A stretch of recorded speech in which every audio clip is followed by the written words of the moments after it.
hiver 1794, en Vendée. Dans le village d'Avrier, le comité révolutionnaire d'Angers procède à une exécution qui fera, en quelques mois, plus de 800 victimes. Et ce massacre n'est pas un acte isolé.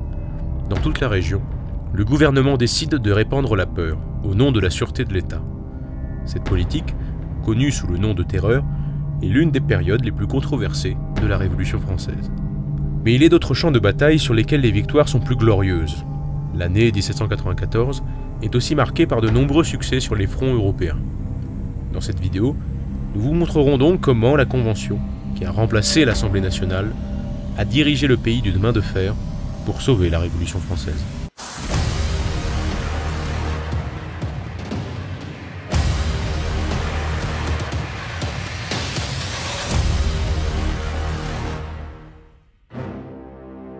Avant de détailler les événements qui ont marqué l'année 1794, il peut être utile d'expliquer le contexte politique et géostratégique dans lequel la politique française évolue alors à cette période.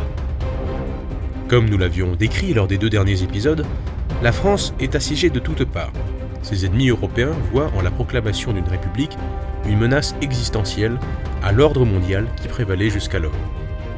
Mais en plus des menaces extérieures, le gouvernement doit faire face aux menaces intérieures. La situation économique est tellement critique que des émeutes contre Paris éclatent partout en France, émeutes auxquelles viennent s'ajouter des revendications de retour à la monarchie. Si les Jacobins, soutenus par les classes populaires et moyennes des centres urbains, gouvernent la capitale, ils ne contrôlent pas le reste du pays, majoritairement rural. En Vendée, les émeutes prennent une ampleur telle que les nobles de la région forment des régiments entiers. Et pour le comité de salut public, sous contrôle de la Convention, la Vendée est une menace bien plus dangereuse que les armées des rois voisins. En effet, si les Vendéens se rendent maîtres d'un territoire, ils pourraient créer une tête de pont pour la marine britannique, qui pourrait y débarquer des vivres, des hommes et des armes. Pire, un succès de la rébellion motiverait d'autres territoires à se soulever, rendant impossible la continuité de la République.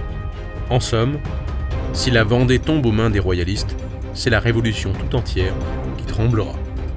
Et cela, la Convention ne peut l'accepter.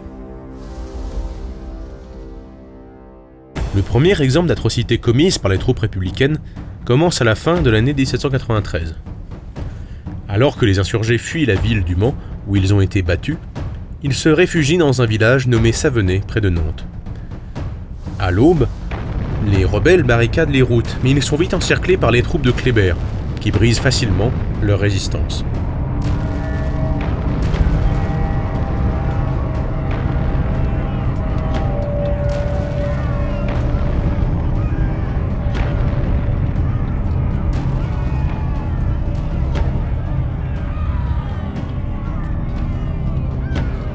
Soldats comme civils, les républicains font un carnage des survivants.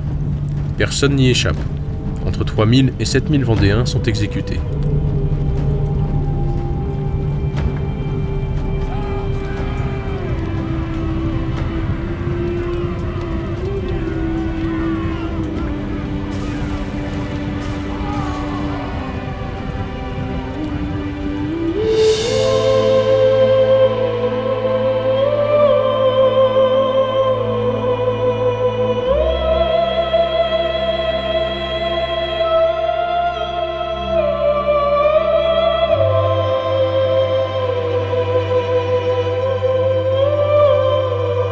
Dans une lettre au comité de salut public, Westermann déclare « Il n'y a plus de Vendée. Elle est morte sous notre sabre libre, avec ses femmes et ses enfants. J'ai tout exterminé. » La Vendée est pourtant loin d'imaginer ce que le mot terreur signifie vraiment. Pour le comité de salut public, la pacification de la région est une question de sûreté générale. Pour s'en assurer, la Convention charge alors le général Turreau de quadriller la région. Il divise son armée en 11 colonnes, qu'il nomme les colonnes infernales. Mais ces violences ne produisent pas l'effet attendu. Alors qu'elles devaient annihiler toute chance pour la Vendée de continuer sa révolte, un nouveau général nommé Charette réussit à mobiliser des milliers d'hommes et relance les combats à la fin de l'été 1794, près de Féligné. Entre 3 et 4000 insurgés prennent d'assaut un fort défendu par 800 républicains. Charette lance l'offensive, mais dépourvu de canons, il subit de lourdes pertes dès les premières heures de l'engagement. L'attaque est repoussée par les républicains, mais un officier qui contournait alors le fort trouve un côté dépourvu de palissade. Charette n'hésite pas une seule seconde et ordonne à ses troupes de relancer l'assaut. Les Bleus comprennent que leurs ennemis ont trouvé la faille, et malgré quelques tentatives de résistance, ils doivent se rendre à l'assaillant. Les actions de Charette montrent que la terreur échoue à pacifier la Vendée. La situation intérieure du pays, notamment sur le plan économique, ne s'est pas améliorée non plus. Les artisans de la terreur sont sous le feu des critiques, et leur bouc émissaire, Maximilien de Robespierre, finit par tomber en juillet 1794. C'est la fin d'un personnage des plus complexes de la Révolution française, qui fut à la fois promoteur des droits comme l'abolition de l'esclavage et promoteur de la terreur lorsque la Révolution était en danger. Après lui tombent les Jacobins les plus virulents, les criminels, dont Carrier et Westermann, les bouchers de Nantes et de Savenay. Certains, comme Turreau, l'organisateur des colonnes infernales, ont plus de chance. Ce dernier sera acquitté de toute responsabilité et deviendra ambassadeur de France aux États-Unis quelques années plus tard. Mais alors que la rébellion vendéenne n'est pas encore maîtrisée, les armées de la République ont plus de réussite contre leurs ennemis européens. En Belgique, la bataille de Wattignies, remportée par Carnot, fut décisive. Désormais, les défenseurs contre-attaquent et s'en vont défier les troupes du Saint-Empire, de la Hollande et de l'Angleterre, réunies à Fleurus, au mois de juin 1794, près de Charleroi.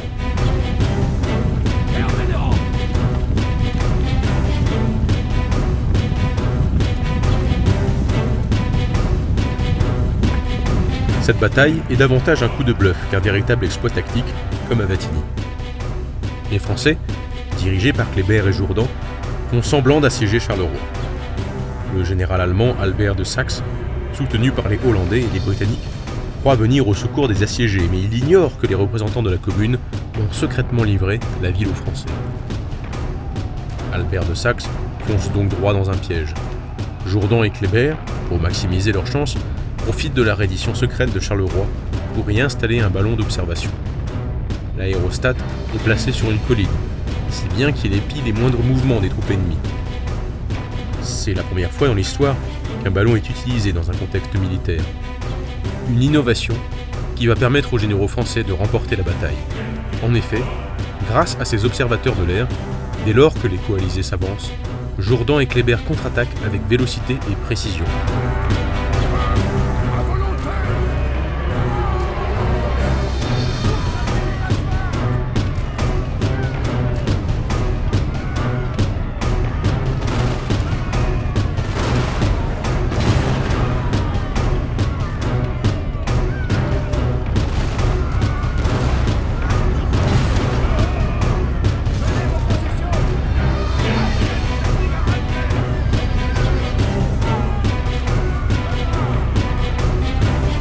Les combats sont difficiles et acharnés, mais les Français tiennent leur position. Le ballon prévenant tout mouvement de surprise, Albert de Saxe doit abandonner. Il se replie vers les États allemands et abandonne de ce fait la défense de la Belgique. Jourdan peut alors prendre librement Bruxelles, Anvers et Liège en juillet. La Wallonie sous contrôle, il défait encore les Autrichiens sur la frontière du Saint-Empire, puis prend Cologne en octobre 1794. À la fin de l'année, la France annexe les Pays-Bas autrichiens.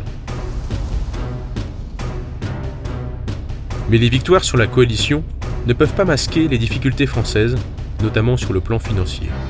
Avec les mauvaises récoltes, le gouvernement n'était pas en mesure de nourrir sa population, et en 1794, la famine est sur le point d'éclater. La République doit importer des céréales, mais elle est en guerre avec tous ses voisins. Tous, sauf celui se situant par-delà l'Atlantique, les États-Unis d'Amérique, qui a justement des grains à vendre aux plus offrants. La France détache alors un convoi qui voyage entre avril et juillet 1794. Mais à son retour, il tombe nez à nez avec la flotte britannique.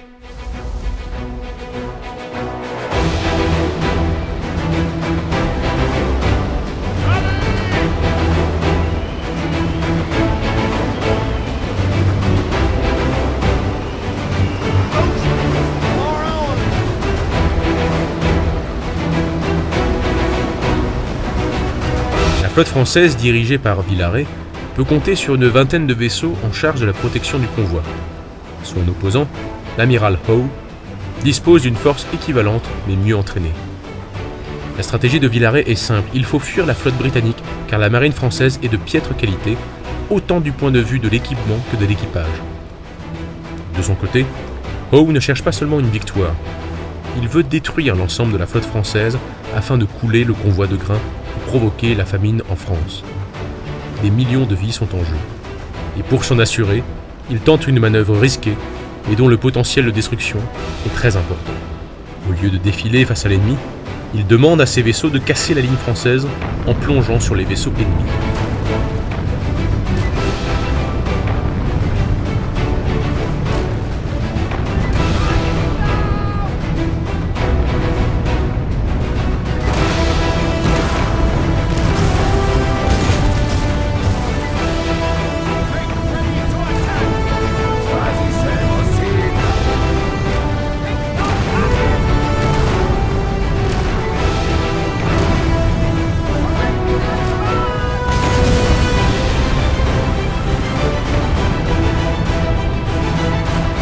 Mais la stratégie de Howe ne fonctionne pas comme prévu. Cette tactique nouvelle n'est pas maîtrisée ni comprise par l'ensemble de ses officiers. L'amiral ne coule qu'un seul bâtiment français. Pour Villaret, c'est une victoire. Il réussit à sécuriser le convoi de grains et peut en faire livraison comme prévu. La menace de la famine écartée, les problèmes économiques ne sont pas résorbés pour autant. Et si la France n'a pas d'argent, elle dispose de la plus grande armée de terre d'Europe. Et si la situation du pays est toujours vacillante, alors comment les armées françaises vont-elles gérer leurs nouvelles conquêtes et les nouveaux défis de sa politique intérieure? Pour le découvrir, vous pouvez vous abonner à notre chaîne, cliquez sur j'aime en bas de la vidéo et rendez-vous au prochain épisode.